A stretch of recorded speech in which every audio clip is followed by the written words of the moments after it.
so special. No, it's fine. We're on take 4. I don't even know.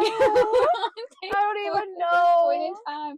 It's okay. Is my mic on? Is it is on. I just Is thought my I'd double mic on? check. Yes. Ugh. Okay. For once we know we're still recording. Because we've tried it a couple times. Oh, I have the blinker on too. I'm doing great. It's fine. It's great. Live with the blinker, guys. It's gone. It's gone. I'm flubbed up again. No, that felt like a good idea. You're right. Like that It felt like it wasn't. should have. No. You can just put it on top. You know what? I don't know. We're gonna do that. I don't even know if it matters. I don't even know if it's gonna notice. It probably doesn't, but they're gonna notice us reacting to it flying all over the place. If you Part of the course. Well, we know. Are we still recording? Welcome to Are We Still Recording? My name is Jordyn. And I'm Lyndsey. This is a podcast about a podcast, and it's also about chaos in our lives specifically. Yes, we are driving again. Mm-hmm. Yes, I had the blinker on and I didn't remember, and I'm sure you heard it, but I was trying to be a polite driver. Mm-hmm. You know what? Blinkers are fine, and more people should use them, actually. I agree with that. And so, it's okay. If you hear, it's fine. It's fine. We are doing our best to get you guys content, and sometimes that means recording in the car. You hear blinker sounds because we are dedicated to this podcast. It's so true, and sometimes that means recording a 30-minute episode with the microphone being dead in the episode. Hey, sometimes it happens. Not recording at all. So this is take 2. Mm-hmm. But it's really take 4. We tested the very limits of how far we could push our mics. It's true, and really that's my own fault. I should have known to charge them before this, but I didn't. Fine. But now you can go back and look at all the episodes that we've recorded until now. Yeah. And be like, okay, so we have exactly this much battery life. You have a to the minute time. I do. I do. That's true.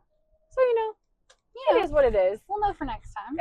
It's totally fine, guys. But you know what? It is Monday. We don't typically record on a Monday. We usually record on a Friday, and that's when our episode didn't record. We tried. We play D&D on Mondays, guys. I know we release episodes on Tuesdays and Fridays, but we play on Mondays. So we're very excited about Mondays.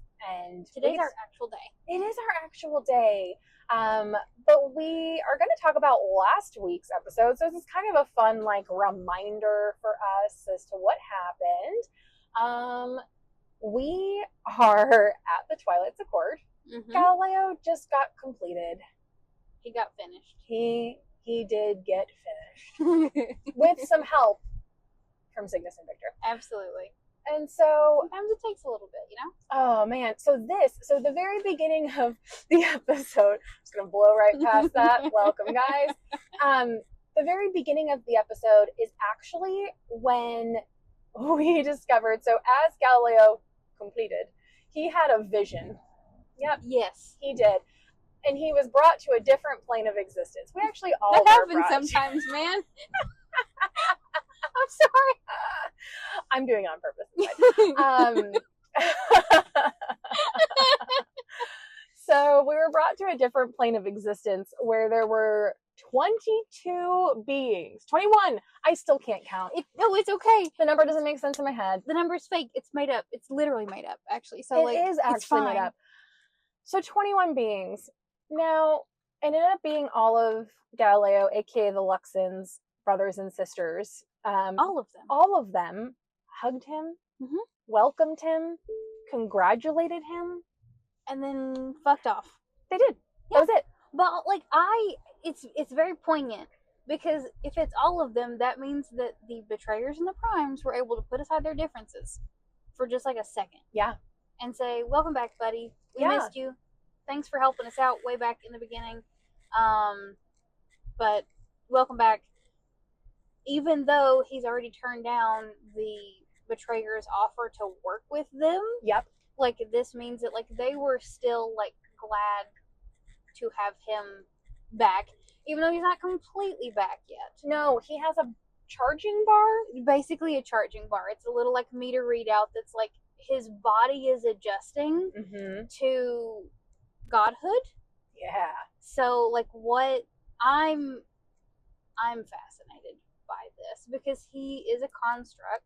Yes. So does that mean that like it's living metal now? Like, is he going to start growing new metal bits? Oh, that's cool. You should tell Bill that if he hasn't thought about it already. I'm probably going to be like that was thought A. Because I don't know that Mans has thought about that. Because like, yeah, we've never done this before.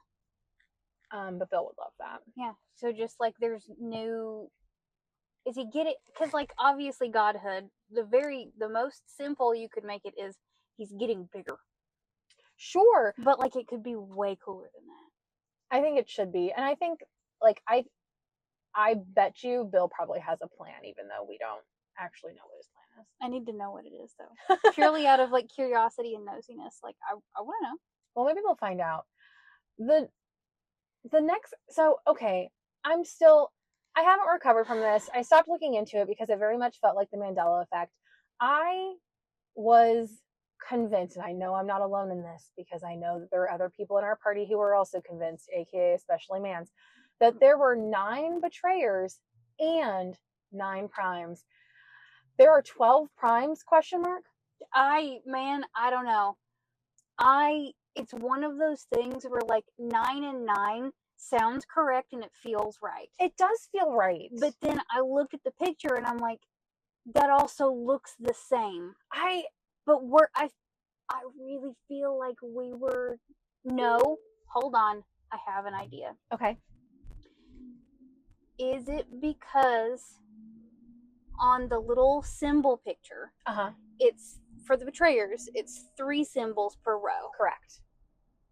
On the prime picture, it's 4 symbols per row. Correct. So, and I know that we looked at the betrayer thing so many times. We did. So was your brain just like painting over it and like being like, no, it's 3, 3, and 3? It's very possible because you're right. We were looking at the betrayer part more. Yes. But like I don't know. I just really thought there were 9 and 9, and apparently there are 12 primes and 9 betrayers. And all I have to say is my mind was blown. But because I was really excited when Mans was like 21 like figures surround you. And we like figured out there were primes and betrayers, and I was like, okay, that's really cool. Do you think it's the 9, 9, and then like the 3 original death gods? I was like, that's really cool. Is that what it wasn't? It wasn't. It was just we kind of didn't know where we were coming from. But like honestly, it's a made up fantasy world. It's so true. It's fine. And it like you are correct that there are 9 prime deities. There's just also a few more than that too. You know, and if you'd asked me to count and to list the prime deities, I probably would have gotten to like 9. But like I feel like I'm missing someone. But I just don't know all of them. We would not have listed Sehanine. No, I still don't even know how to pronounce that name. No, but no, we wouldn't have. Who else is on there? There was. I still didn't really think that the Allhammer, even though I know after I say it, I know. But like, if I had listed the 9, I don't think I would have listed. And who was the first one? Arathis. Yes. Which one is that? The Lawbearer. No, the Lawbearer. I knew because there was like and again, of course, I'm going to like Calamity.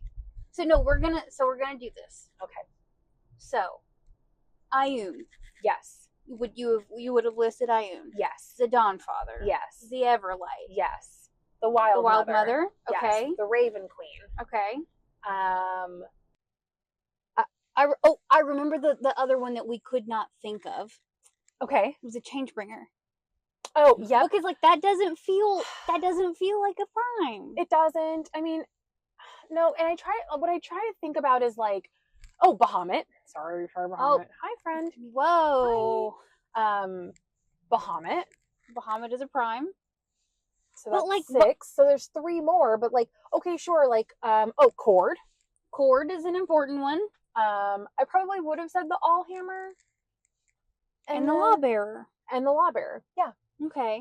So, but it's weird and it doesn't line up. I wouldn't have said Bahamut, and I think that's because, like, I don't feel like anything in Critical Role is super, like, Bahamut heavy. That's fair. Like, it's only because I know, like, well, one, he was a big part of our campaign in C1. So. And C2. Yeah. Well, kind of. Sort of. Yeah. So yeah, that's what I would have said. So, but like that, I think that makes perfect sense. Like there's a couple of weird ones that we didn't think. Like the Moonweaver doesn't, I was under the assumption that Saloon was like a lesser deity, so she's not one of the primes. That doesn't, but apparently she is. Well, so are we saying that Saloon is the Moonweaver? Yes, that was what was agreed upon by Mans. Okay, because I don't think I would have said that, but to be fair, I don't know enough about the Moonweaver to say one way or the other. Exactly. Like, that's not, but I don't think Mans knew it either, and that's why he offed Saloon as fast as he did, because he said when he exploded Saloon, that, they're going for the lesser deities first. Sure.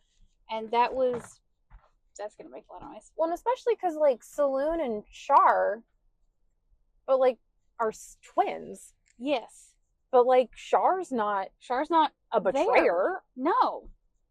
So, I don't know. I think it was just a light reskinning. A light... That's fine. Playing with the forms. It's fine. It's a game. Made up in our own imagination. Anyhoozle, that was a whole rabbit hole. A tangent, if you will. And I would say I'm sorry, but I'm not, because my mind was blown by that. It's part of the podcast. It is. Everything is content. So, after Galileo came back down to Exandria, and we all did, we kind of went about our own ways, and we basically had, a day or two. Yeah. To really think about what we're doing and where we're going. Yep. And so we didn't really do a ton. I know that Phoebe ended up making some salves and some potions with the leaves that she got. We got sneaky potions and we got splody potions. We do. We got Nim. Yes. Specifically made us or at least brought supreme healing potions or superior healing potions. I don't know which one. We got some goodies. And there were other things that we could do. Phoebe and Sylvie were really having the debate about, did we want to contact our parents? We decided yes, although I forgot when we played until I was re-listening and editing one of these that we were going to potentially write them a note instead. Yes, write them a letter instead of sending them a sending spell. But after we recorded that and I thought about it a little bit, I would rather do a sending spell because it felt ickier to me to send that letter and then them know about it after the fact. Okay. I don't know why that feels worse. I think that's fair. Yeah. I would rather do a sending spell. I like the idea of a letter, but it feels very impersonal. Yeah, it feels like we're it honestly feels like the coward's way out. Yeah. But either way would be fine. So we decided that we're going to do a sending message. But we're going to do it when we're not in the Twilight Accord because we didn't want to risk the refugees. Yeah, because bad things can happen when you do that. And we know it was a super low risk. Super low risk. 6% chance. It's never going to happen. It's never going to happen. We've just been shooting spells all over the place. We've been doing a great job.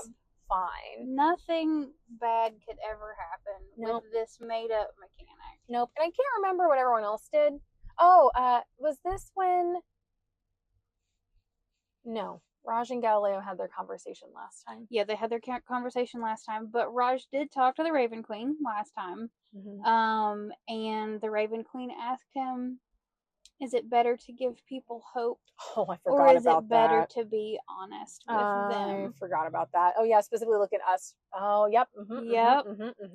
And he said it's better to have hope because everyone kind of knows what we're walking into, and it's not really a positive situation. So taking hope into a situation and it doesn't, I almost feel like hope isn't the correct. Oh my God, that dog was wearing goggles. That dog was all the way out the window, and his little ears were flapping. and he was wearing his protective safety goggles, and it was very cute. Anyway, I love goggles. I don't know if hope is the correct word for it, but it's almost like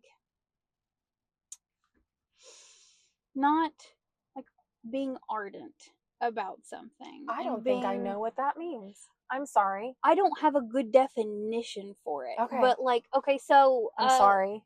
Don't apologize. Like, I'm sorry that I don't know what the definition is off of the top of my head. But like, going Pride and Prejudice in the movie, Mr. Darcy says, "I love you most ardently." So I feel like it is a sense of surety that comes with like maybe like a little bit of like consternation. I feel like we should look this up. I mean, I'm happy. I like that. Like it's very like, I love you despite all of my better judgment, and that's kind of the whole vibe of Pride and Prejudice, right? Sure. Like, yeah. Let's see, what is the definition of ardent? This is our waiting music. Enthusiastic or passionate. Wow, not at all what I was. Not at all. Not yeah. By a warmth of feeling typically expressed in eager, zealous support of an activity. So not ardent. I said the wrong word. We're all learning here. Yeah. We're all learned a new word today. It's a good, fun word. But I will say, when I hear the word ardent, you know what I don't think? Passion? Like, zealous? Yes. But passionate or enthusiasm? No. I could see that. Okay, that makes sense. Okay. You're right, though. I don't know if hope is the right word there. And, like, resigned also isn't the right word. There's a hope, or there's a word in between, like, hope and, like, resignation. Yeah. That is what we are. Yeah. So that was interesting, because, I mean, like, is it better to give people hope, or is it better to, like... give it to them straight? Yeah. But, like, you can give it to somebody straight, and then they still, like, not... it doesn't hurt them and it doesn't like let them down, you know? Like, we're not playing in a fantasy, well, we are playing in a fantasy land. We're not playing in a fantasy land where we don't think that this could be it for us. Oh, for sure. We know that that is a possibility. Yep. So it's not like we're hopeful that we will survive. It's we're hopeful that we will succeed. Yeah. I think that's different. I think that makes sense. Yeah. Yeah. I'm picking up what you're putting down. I mean, I would like to survive. That'd be nice. Boy, would it be nice for my sweet little Phoebe to continue to live and have a tea house on the edge of the world somewhere, you know? Very edge of the Feywild. I've already got it pictured. Perfect. And then Greymore sat with Honorian again. Mm-hmm. I don't remember if Runeberg did anything. I feel like he did. He talked to Sky Daddy. He did reach out to Sky Daddy. Cord is Sky Daddy. Sky Daddy with you. But Sky Daddy be with you. And with your soul. But he did reach out to Sky Daddy. He was basically just like, hey man, like, sorry we got off to a rough start, but we're walking into some crazy shit. And, you know, if you could just help us out and protect us, that would be great. And also, I'm sorry, you're probably going to have to get a new champion soon. Oh, yeah. Like, that was... keep an eye out. Yeah, like, keep an eye out for somebody to replace me. Oh my god. Holy shit. Yeah. Cool, I guess. And Cord told him to, like, stay in the storm. Oh, yeah, he told us to stay in the storm, and then we find our way and help guide him. So that was cool. That's very cool. That was nice. Very poetic. I like that so much. So then the other thing... well... there's two major other things that happened. So the first major thing that happened is that when Greymore was sitting and talking, or sitting with Honorian, he had the realization, or at least the thought, that it was possible that Lolth could be looking through his eyes. Mm-hmm. And so was it possible that Lolth could be watching us and know where we are and everything this whole time? And that was a scary thought, because I'd never considered that. No. And so we just hadn't considered that. So Greymore, in a moment of panic, decided he needed some help, but he didn't want to worry the party. We wanted to protect everyone, and he's trying to protect everyone from his purple-eyed, controlled self as well. Correct. So, So he decided instead of, he didn't want anyone to know besides himself.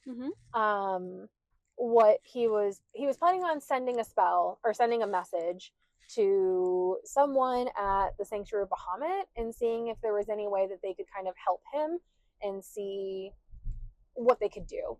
So he ended up getting a scroll, sending a message, ended up talking to himself, basically being like, hey, I think I might be a threat to the mission. Don't really know if Lolth can see through my eyes. Can anyone help? And that is objectively, like, that is a mission critical point. Like, it is. That is really good information to have. Because if Lolth is tracking us and is already 4 steps ahead of us. And especially considering where we're going and what we're trying to do. We're going to Rexachum to find a map of Gordrana so we can infiltrate them and have a weapon so we can go ahead and get the Divine Gate back up, because they have a weapon that's keeping it down, so we're trying to get it back up. So we do objectively need to know if she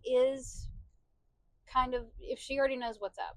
Yeah, but I think Greymore was a little afraid to tell us because the purple-eyed Greymore has attacked us before, and so I think he wanted to keep us calm and collected before the mission instead of worrying us, so he decided to reach out to Eldaron.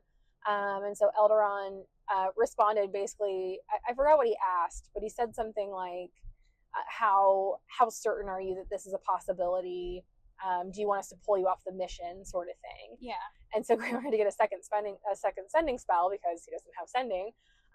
He doesn't even cast spells, He doesn't. He does, I think, some runes, but he doesn't do any other, like, spells. Yeah. So he sent another message basically just being like, I don't know. I don't really know what we need to do. Like, send the message next time. And we forgot about it. We kind of moved on with our day.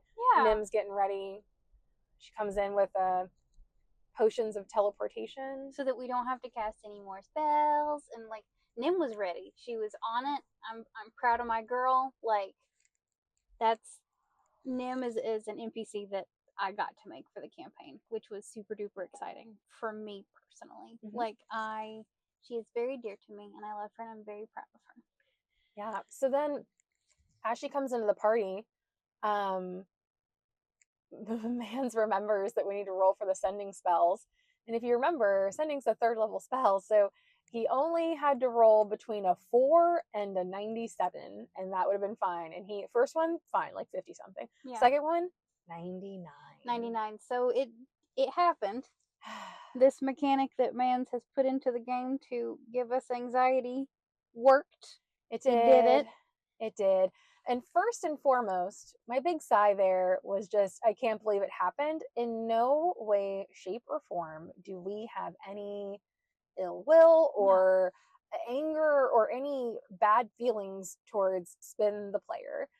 His dice, however, could go straight into the blender. Yep. I will throw them away for him personally when we all get to play together. Yep. Eventually. I will throw them into the sea. Yep. He can put them in dice jail forever and always, and we'll buy him new dice.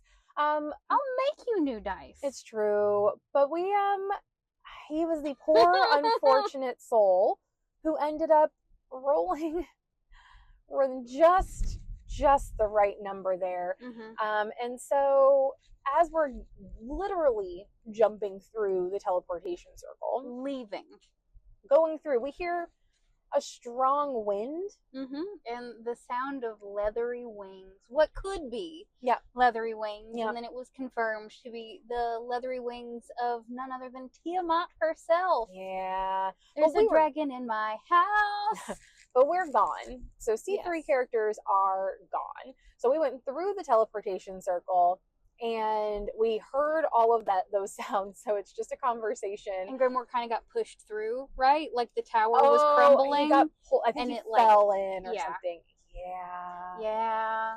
So she's already kind of raining destruction a little bit. That's what she does. It's like that's what she does. It's what she does. Like Tiamat, for like as angry as I am at her, like as Cygnus, like currently, Mhm. because oh no, oh God, what are we gonna do? Mhm. I am so excited to see her again Yeah. because like it's always fun to fight Tiamat because she's a classic. Yeah. Like Yep. she is a like.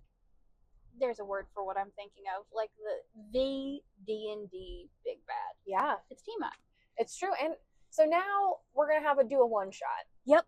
I'm gonna have to do a one shot at some point where we.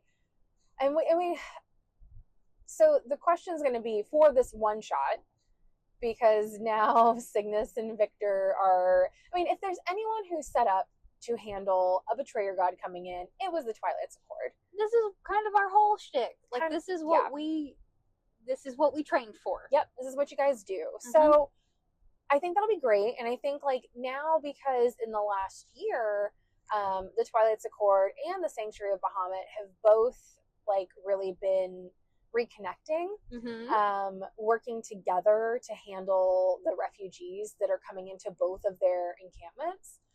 So I think that like the good news is, because now we all have characters that we can play, because so Cygnus and Victor are in the Twilight Accord, but then that's that's an inside joke, because there was an NPC in campaign 1 called Habtuma, who's actually Bahamut, and I know that might be really obvious to some people. We played for a solid year not realizing that Habtuma was Bahamut, so now we call any like human variation of Bahamut as something Tuma. So Jazz, which is my character from C1, is a draconic origin sorcerer who kind of became a god at the end, sort of. But anyway, we call her Jazz Tuma. Can I just say something? Yeah, of course. I didn't pick up on the fact that it wasn't Jazz Hammett until you said it right then. I had detected nothing strange. No, it's Jazz Tuma because of Habtuma. I wasn't there. But I'm pretty sure you could have called her just Hammett, and we would all just laugh about it anyway, because it's just kind of funny, because she's a little Bahamut. She's a little Bahamut. There was a really cool line, and I can't remember if it was C2. I'm pretty sure it was C1, but there was a really cool line, because initially Jazz was called what was she? She was the girl in blue or something like that. The blue child, blue child or something, like Child of Blue, actually, I think is what it was. When Mads was actually like the Child of Blue has now become the heir of Platinum. And it was so sick. So anyway, we call her Jazz Tuma, because she used to be blue scaled draconic, and now it's blue ombre to platinum, because she is the combiner of all dragons. Anyway, but Jazz Tuma's there, Mads is there, Eldaron's there, Rundar is close enough, but actually he probably is there, because his place also got wrecked. You know, like Mans just keeps blowing up people's houses. Cal is there. Deegan is somewhere. There. I think Deegan is there. Because it is Jazz and Deegan working with Xerxes, wasn't it? Yeah. Or was it Jazz and Mads? I think it was Jazz and Mads. Maybe it was all of them. But it's a druid. Close enough. But anyway. Like they all went to the same place after the encounter at the obelisk. Right. Yep, so, that's true. That's theoretically speaking, they're all there. Yeah. So we've all got. So that'll be a one shot, which is really exciting. I kind of really hope, and like I don't want to sway him in any direction whatsoever. So this episode will release after he's already picked whoever his one shot character is. Maybe, hopefully, I really kind of hope he picks Deegan, because I would like to see that play out. That's interesting. I would like. The consternation and the kind of like weird, like, you, sorry we didn't call you, we thought you were dead. That actually would be a really interesting plot twist. But anyway, so that's a thing. So meanwhile, our C3 characters went through the teleportation circle with Nim, and Nim was like, what was that screaming? Like, as she lands on the other side of the teleportation circle. What happened? Yeah. And then like sent the sending message, and like, so we created sending phone booths. at the Twilight's Accord, and she was like sending to like any sending phone booth that would pick up. She's like, it usually doesn't take them this long to pick up.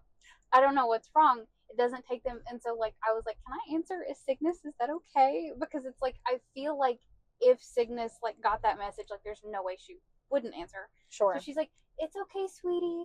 It's just Tiamat. And then Victor's on the other side, like, Nim, is that you? Get over here. Is that Nim? Tell her to get her ass back here. Yeah. And like it was, and she like Nim freaks out, throws up everywhere because Tiamat has entered her home, and she's not there to help protect it. And so she was like, and like I feel so bad that it's like we sent you with one of our best people, and she's like, I've got to go. Bye. I'm sorry, I have to go. What did we say? I think like it was Raj or whatever. It's like they're probably all dead or something. They're like probably that. all dead because they weren't answering because they probably, and then Nim was like, bleh. Yeah, that was really funny though. Sweet Nim. So poor Nim left us, as we told her to do. We were like, go. Yeah. Go. We'll figure it out. Go. And so, she can probably come back. Yeah. I mean, I assume, I'd rather her go. We can get to the puzzle. It's fine. Mm-hmm. And then we'll get to Rexentrum, and then I'll be fine. And then, she can come back. She knows we're going. Mm-hmm. And if she brings another teleportation potion out of there, great. Otherwise, again, Xerxes probably knows where I am at all times. I imagine he's got to know.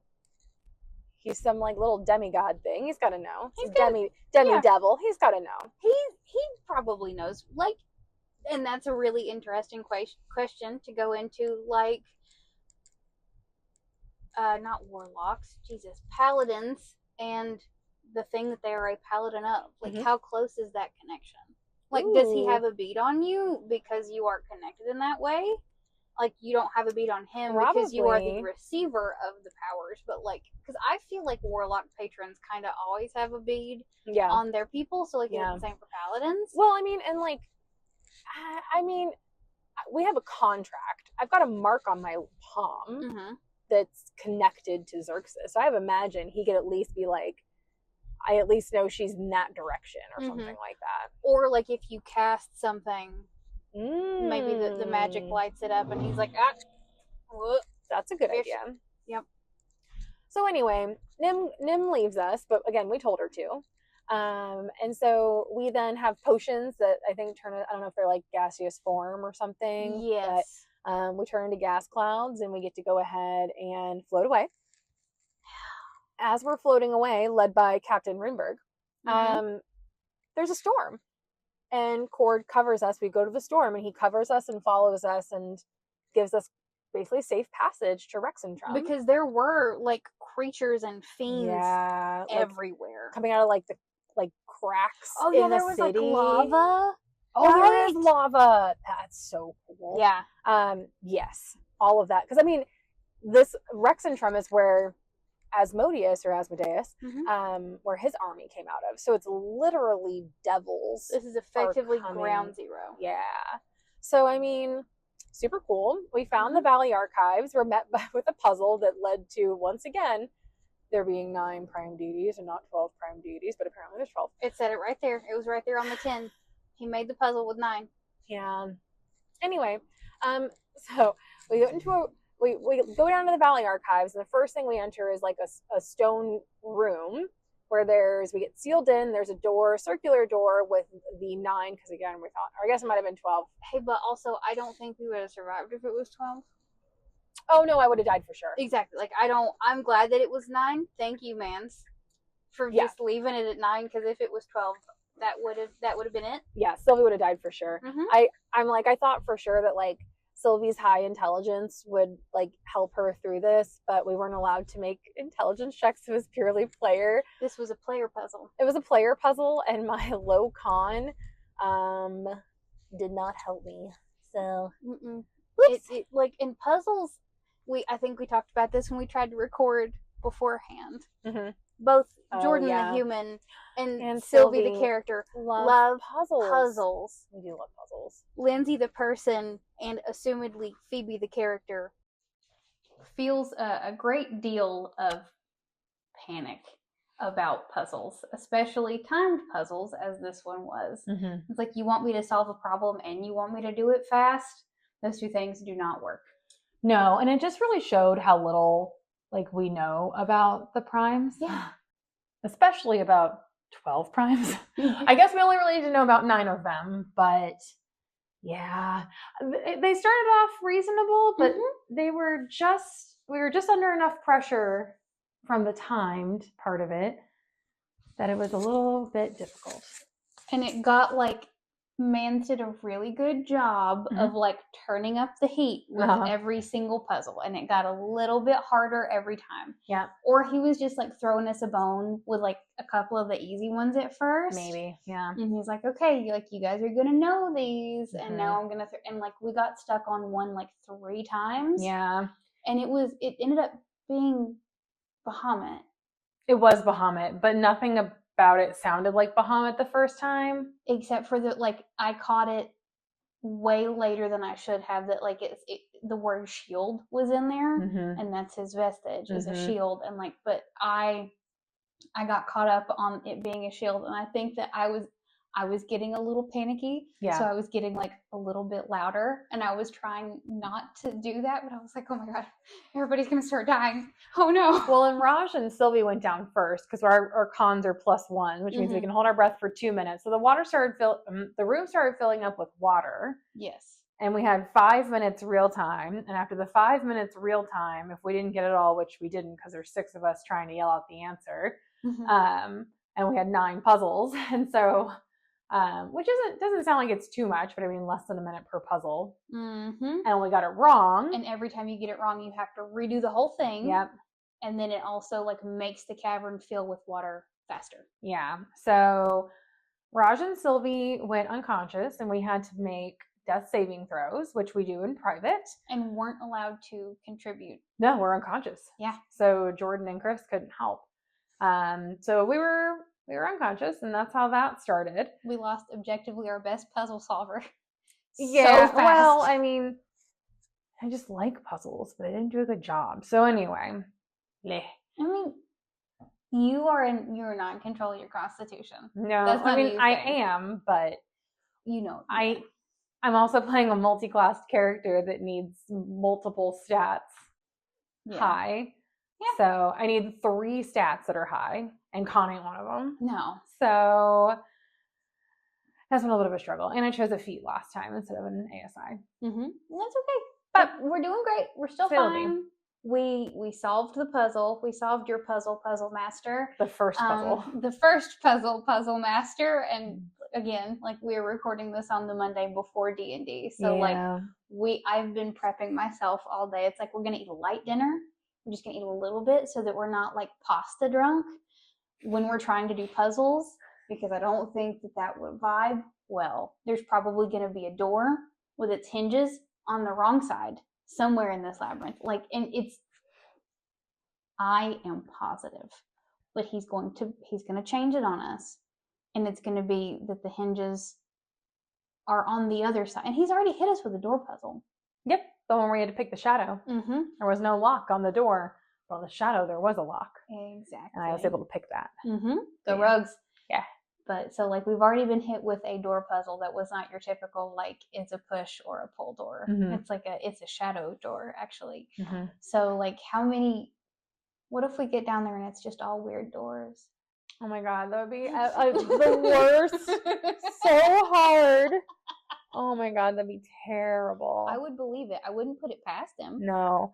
And that's where we ended the session. Was Phoebe cast Cure Wounds on Sylvie, and Sylvie cast Lay on Hands on Raj. Yes. To bring him back up.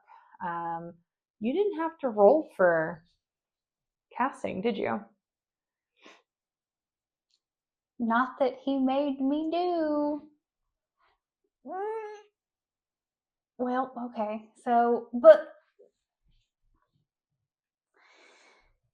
maybe it's because they just found us. And I think that we kind of talked about this the last time we recorded, with if we're casting spells during the Tiamat one shot, is it going to resummon another betrayer. And I think that just depends on how spread thin they are. Exactly. And so similarly, Mm-hmm. it's like we just tracked them. Mm-hmm. We know they're right there. And we just sent a dragon after them. So like maybe they're like not, maybe they're ignoring it right now. I don't know. I'm so scared of casting, especially in like, because this is an underground labyrinth. Yep. It's a very small contained space. Yep. It is way far underground. Yep. And then, I don't know, let's put the chained oblivion in. Well, let's see how that goes. That's claustrophobia and terror. Now that we're done driving, I can actually check my notes real quick and see. Yeah. But that's where we ended it. Mm-hmm. I'm trying to think if there's anything else major that we want to talk about for it, but honestly, like, we did the vast majority. And I just want to reiterate one more time. I am not mad at Spin. None of the ire that feeds through in any of the D&Ding or any of that is real whatsoever. You just, you blew up my imaginary house. And, you know you didn't do that. Your dice did that. Oh, I'm sorry. Go for it. That was all I had to say. One thing on the notes, I mean, because absolutely you're right. Mm-hmm. I mean, absolutely right. Again, we play a game where it's what is determined is based on the roll of the dice. Mm-hmm. And we knew that there was a chance. We always knew there was a chance. If we didn't want them at all to be able to cast spells, you wouldn't have a scroll shop in the Twilight's Accord. Exactly. Like, there's... Which is not on you either, but no. like... Or you'd have like an anti-magic field up so that no one could cast it. You know what I mean? Like, yeah, it's just not it's not realistic for this game. It's a game of chance, and we're gonna take chances. And a chance was, what is it? The risk I took was calculated, but boy, am I bad at math. Yeah. So I mean, like, that's just how it is, and that's fine.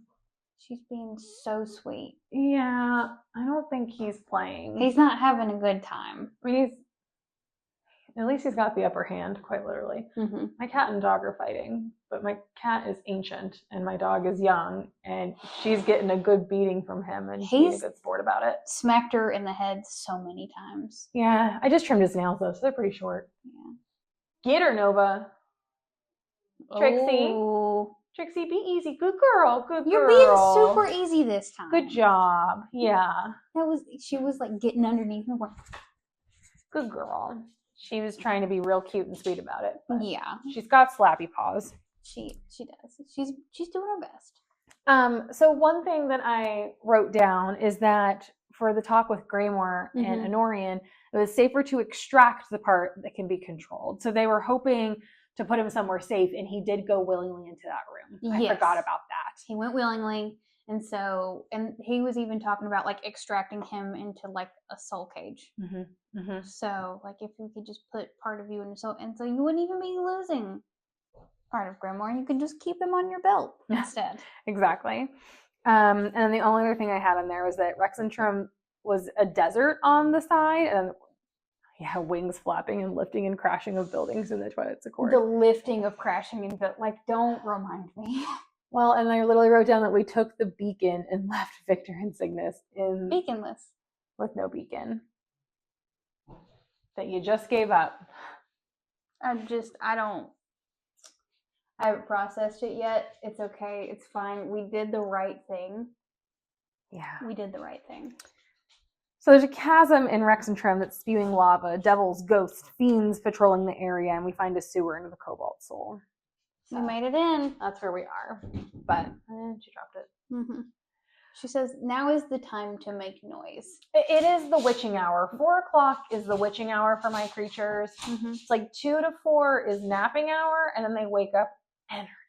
Yeah, Mom and Auntie are trying to do something that is an audio platform, so now it's time to make all the noise. I know you guys can hear her. Wow, that was Trixie. Thankfully, my cat is smart, and he jumped up high, but his little arthritic leg says, ouch. He's got arthritis. It's okay, he got his injection this weekend. That's very good. Nova's probably feeling very funky and very fresh. Yeah, we can do your laser tomorrow or something, Bubs. Mm-hmm. Some laser, maybe some kisses on the snoot. He definitely needs kisses. Look at that face. That is a face that is devoid of kisses. He's never been kissed in his life. Oh Or my fed, god. mind you. Oh my god, are we still recording? Oh my god. Hey, sorry guys. Oh wow. Thanks guys for joining us on this next adventure, and we're gonna please be sure to watch our D&D episodes. Again, you're more than welcome to listen to us yabber on about all sorts of things, but like, you know, wouldn't it be more fun if you knew what we were talking about? I mean, you know, it's just an option. It's the same channel. It's not like we post these on multiple channels yet. So I mean, like, it's literally just on our YouTube channel. So just go back, look at the actual like D&D episodes. I don't know what they're going to be called. No. So it's fine if we're your favorites. oh my gosh. Yeah, naturally. Honestly, I don't blame you. But like, you should probably know what's going on, but it's also fine if you don't. Yeah. Yeah. You'll get all of the information that you need. We really concentrate it down. We squeeze the juice out of that orange. Honestly, it's about just as long as our actual D&D episodes are. Boy, isn't it? But you just hear our opinions on it, and that's kind of fun. I think that's way more fun. Probably because they're my opinions. So please be sure to hit the like button, hit the bell if you want to know when we upload or release videos, and leave a comment because, you know, all that stuff helps the algorithm and stuff. Makes it look real nice and shiny, and can't wait to see you next time. Can't wait to talk your ear off. Yeah, and you know what, guys? We would love to at some point, if you guys have any like questions about anything you want us to answer and you want us to answer in a podcast or something, you know, just jot it down there in a comment and we can bring it up. Generalized D&D questions. For sure. Those are super duper fun. For sure. I would be happy to. Might be a nice little outro. Yeah. Well, thanks, guys. Until next time. Bye. Bye.